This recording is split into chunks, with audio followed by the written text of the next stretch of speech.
Hello, everyone, and welcome to the best event of the year, the senior reading. This is where I always get to feel like a proud grandma, even though I haven't had every one of these students in class. They've been a part of the fabric of this community for 4 years, and we will never let them go. I'm just here to let you know you've all failed your SCEs and all your last classes, and you have to stay because we don't want to. No, that's not true. We want you to trampoline into the world with your beautiful words.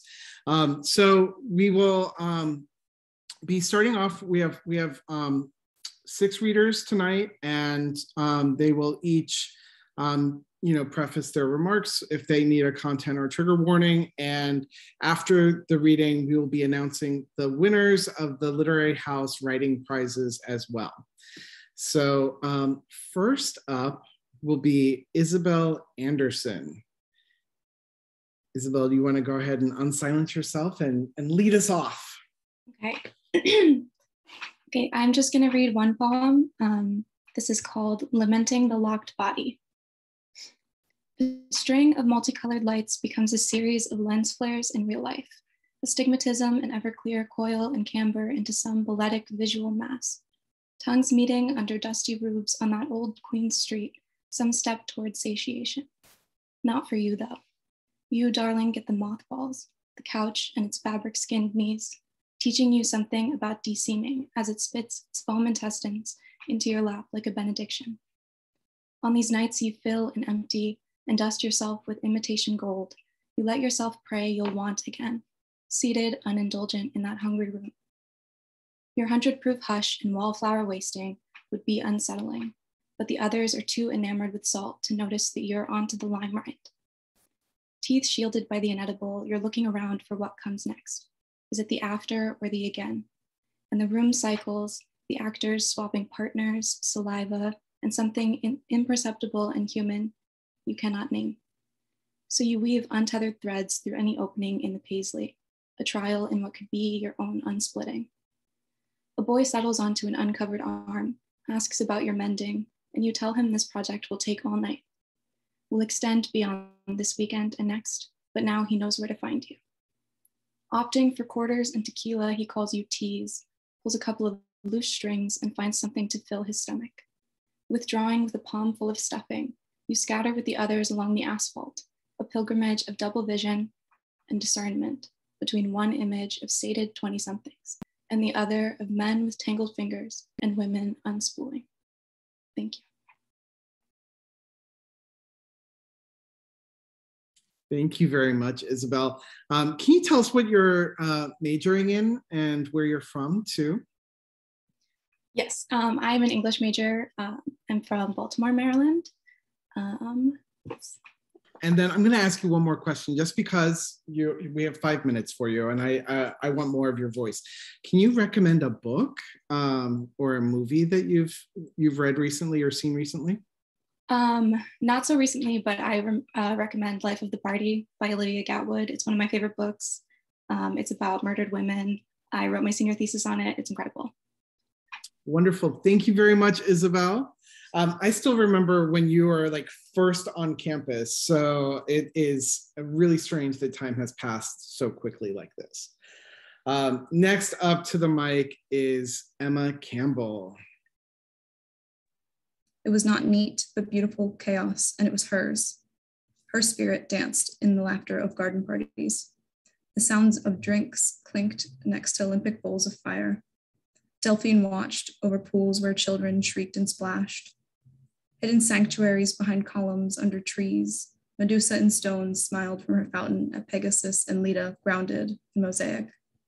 A love letter to nature and the beauty we create around the remains of a history full of lessons too important to forget. But then she's gone, and all she tried to save goes with her. Hedges reach past their bounds when no one that loved them is left, and grass grows in the dark where fire used to glow. The pools are green with the years, and Delphine mourns in silence. Sanctuaries become tombs buried in vines. Medusa's smile becomes a snarl and her fountain dust. Their wings crack and they are lost under layers of earth. Too much to keep up, too much to bring it back, until DuPont becomes a faded, forgotten memory, and such oddity becomes a commodity people will pay to see. All right, so this is the last one. The woods. Do you remember the woods? That day we sat in our favorite spot on the creek and carved our pretend names into the trunk of the smooth adler that grew on the banks. I went back last year. They were still there, like two little girls had carved them just yesterday, even though it was a lifetime ago. What about that old fire pit we used to play with? Little fairies in old ballet costumes and coats, making meals of propellers from the ash trees and fruit roll-ups. It's not there anymore. Someone must have taken it away, or maybe it finally rusted through. Or maybe it was just sticking around until the little fairies stopped coming for tea. Remember my pink coat with the funny buttons and the zipper that always got stuck? It is always fall in my memories, and I'm always wearing that coat. That it's not winter yet, but it's chilly coat. Everyone knows fall is the perfect time to play until the sun has set and your fingers and toes are numb with cold. I wish we never forgot that. Oh God, remember when we'd sit on the big rock in the creek and watch the water bugs glide? The way the water always smelled cool and crisp. We'd search the bottom and come home with pockets weighed down with rocks and other treasures. Sometimes I still find a stray, forgotten pebble in the dryer. I was never able to kick the rock thief habit, even when you'd left. Do you ever think about the beech trees we always tried to climb in the backyard? The steady, thick trunks and limbs so far above our heads, like guardians against the world. The days all our energy was focused on reaching the bottom branches. I wonder if we'd ever have made it, but they're all gone now. Daddy cut them down for the wedding. Now their wood burns in steady, constant flames for hours, keeping us warm and safe from winter cold, but I miss them terribly still.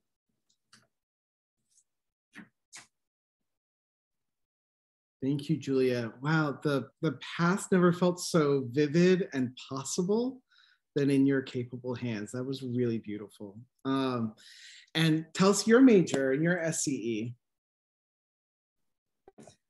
Well, thank you. And I'm an English major with minors in creative writing and JEP. And my SCE was about the Hunger Games and the potential impacts of young adult novels. Oh, thank you. And where are you from? Oh, I'm from Bel Air, Maryland. Great. And a book that you'd recommend that is not the Hunger Games. Okay. I would recommend Circe by Madeline Miller.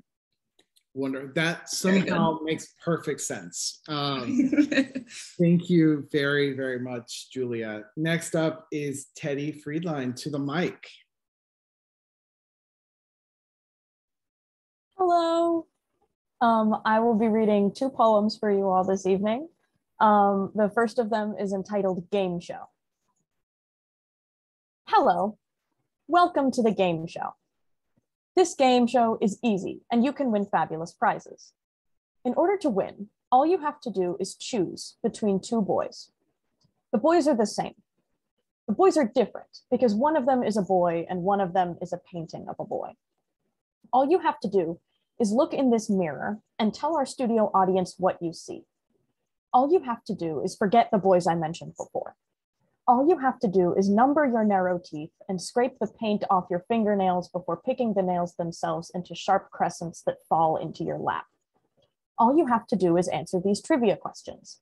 All you have to do is put on this padding and make these shapes with your body.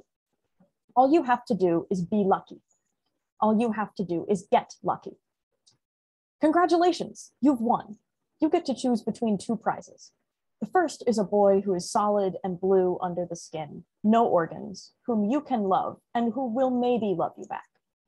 The second is a boy who is looking in a mirror at himself, never at you, even if you share the mirror with him. The first boy is sitting on the front steps crying, and the second boy is sitting in the attic smoking a joint. Both boys come state-of-the-art with wet mouths and long, smooth chests that beat with warmth. Here, behind door number 2, here are both boys at once. They are the same boy. In order to choose, you have to be able to tell them apart. Congratulations, you've won. I'm sorry, that's not correct. You've done so well. Thank you for playing. And the second poem I have sort of gestures obliquely at animal death, but is not super graphic. And you will see what I mean when I read you the title, which is Ars Poetica as Penelope and Shooting the Deer. Because I see myself so small next to you and next to your mountains and next to the beast yards away and next to your body tightening with its compact bow or gun, because I am being so quiet and my boots are not even moving and my lungs are not even throbbing and my eyes cannot dart fast enough, because I am tucking myself between your heavy legs like a child or like sex, because this is a weaving to undo later, because now there is and then there won't, because the only role left is as she who respins the fallen dough from her own blood, is as witness to excision. Thank you very much.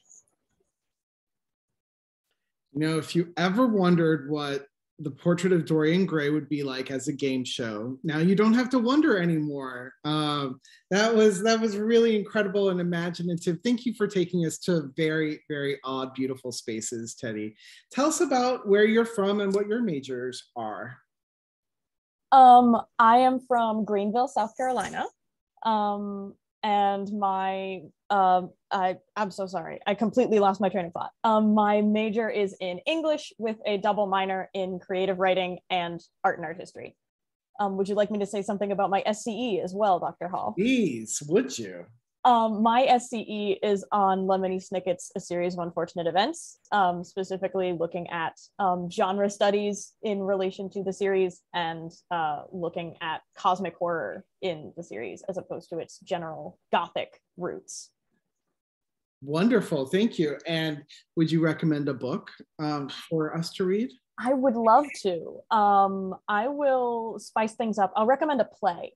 I would like to recommend John by Annie Baker, which is one of my absolute favorite plays by my absolute favorite playwright. Wonderful, thank you I have not read that, so I am happy to order something for myself after the semester is over. Thank you very much, Teddy. And next up, we have Lauren Moynihan coming to the stage. I will be reading a short story titled House Call. If you listen to anything I say, let it be this: stay away from that house. You know the one I'm talking about. It sits alone on the street corner, away from the life of the neighborhood. It's saturated in loneliness that is beginning to poison our once idyllic town. You can tell just by driving past it or finding it on Zillow that there's something wrong with it. We all know something's wrong with it. You might wonder, does anyone own that house? I think someone must, because there's a red sedan parked in the driveway.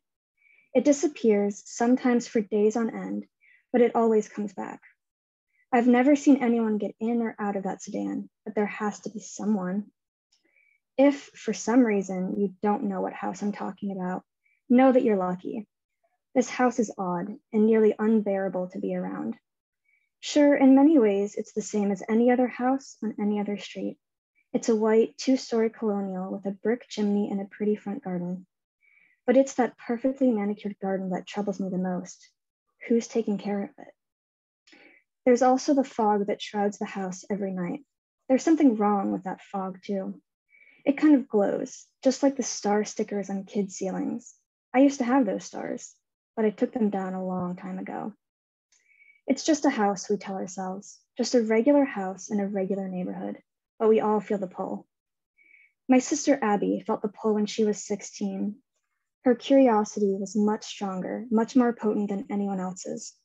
She walked up those steps, knocked right on that bright red door, and that was the last time anyone saw her. There was one time I thought I saw her. It was about 4 years ago, just after I turned 16. She was driving a familiar car, one that I'd spent years observing. There was an older woman with her, sitting in the passenger seat. She had long, frizzy gray hair and large black sunglasses. I didn't recognize her, and when I looked over at Abby, she barely resembled the girl I once knew. Her hair was longer than I'd ever seen it, nearly as long as the older woman's, and she looked stiff the way people look just after death. Abby had only just started learning to drive before she disappeared, but she would always blast music and sing along to her favorite songs when our dad would let her behind the wheel. There was only silence that day. I wanted nothing more than to throw myself into the back seat of that sedan and demand that she put on some music, but they were gone before I could do anything. The pull is strong, I know. I felt it since the moment my sister walked through that blood-red door, the same shade of red as that goddamn sedan. I want to see my sister again, but I can't march up those steps and make demands without consequences. There's nothing regular about that house. There's nothing regular about this town for ignoring a house like that. My sister's not the only one, you know. No one's seen that Macaulay kid in a couple days. There have been others too, some we probably don't even know about. Oh, they always send a search party for the ones we do know about, but after the first disappearance back in '86, they don't poke around that house. First and only time they tried, half the party never made it back. No one that returned explained what happened, but it said that they came back with torn clothes covered in blood. Now, that may not be completely true, but what is true is that those who returned were never the same. I can't blame them for not trying again. There's only so much loss one town can put up with. Look, we have to leave the house alone. Whatever pull or longing we feel, it isn't ours, not really. It's all just a trick, just a siren's call that will lure you to your death. But if you ever see the sedan, do your best to pop the damn tires. I don't think anyone's ever tried. Thank you. Thank you so much, Lauren. That was really creepy and beautiful and mysterious. And I want to read a whole series about that town, actually. I think you should write a composite novel about that town.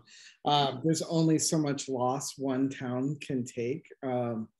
If only that were true. And also, that was amazing. Thank you. Tell us about where you're from and what's your major? Yeah, I'm an English major, creative writing minor, and I'm from Kent Island, Maryland. Thank you. And tell us about your SCE. Yeah, so I did mine also on Ellen Montgomery's Anne of Green Gables and also Emily of New Moon.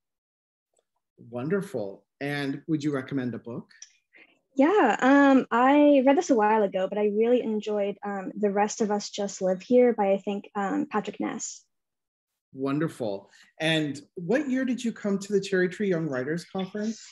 I think 2017, because I was a junior in high school. I just had ended my junior year, so I think it was 2017, yeah. Yeah, I have such clear memories of in the Lit House. The first, on that welcome day, I know exactly where you were sitting. So oh, I don't. Yeah, maybe I'll stop reminding you about the Cherry Tree Young Writers Conference. No, I love it. 2032. We'll see how it goes. Thank you so much, Lauren. And closing us out is Kitri Post. Hello. So I'm going to read two separate poems. The first one has a very, very, very loose content warning for death. Entitled Hand Me Down. A cluttered stack of new antiques threatens to collapse as I flip the front cover to find the price. Scribbling the title across a notepad, a dulled point lends to sloppy handwriting. It was not an old book, no critiques or reminders written sideways in margins, the spine pliable in my hands. He had dog-eared no corners, scraps of paper, forgotten bookmarks of recipes for cannoli filling and chili. My lips quirk, my gaze lowers when the woman hands me the book. So different from my grandfather's calloused fingertips, reaching out, his mouth pulled into a lopsided smile, nervous but trusting that I cherish each word to. $6.34 with tax, unexplainably cheap. No receipt. They're gone, just like that. The screen door settling into its worn hinges. I cannot recall her name, nor the color of her credit card, but I can still see her hands moving in great arcs, short nails hidden by faded polish, rising to the popcorn ceiling, veins a weathered bruise, the same way his hands, curled and frozen, skittered across the tattered tablecloth. I wonder if she will read each chapter over coffee and eggs, the way we did, our chairs threatening to bow out from under us before Finding the back cover, a whisper of my grandfather, smears of scribbled names and dates and places, surgeries that helped until they didn't. And then the second poem is entitled Fine Tuning.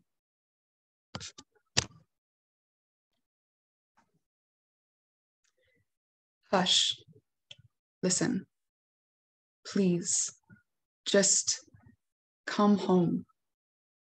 Cigarette butts warm on the porch, smoke caught in rafters cold. There is music, your chair quiet and consistent, my feet loud and angry and hurt and sorry. I cannot forget those eyes red-rimmed, the way he looked at me and didn't see me, didn't want to see me. That glowing bud blooming with bile and disappointment. Voice a bruised piano, strings frayed, but not cut. A whisper of him on the steps, looking down, looking up. This was me, myself, my fault, 3 harsh words and stale booze. Bare toes wet, dirt drowned, footprints a trail in, out, under, around the front door open. A single light in the driveway, concerto in D echoing down the street. Thank you. I think you just gave us a masterclass on how to end a poem. Surgeries that helped until they didn't, and concerto in D echoing down the street. Really beautiful work. I think that first poem started as a free write in class once. Is that right? I think I have a really distinct memory of like asking people if they'd share what they'd written, and then you just like blew us all away, and we're like, okay, class is over for the rest of the semester.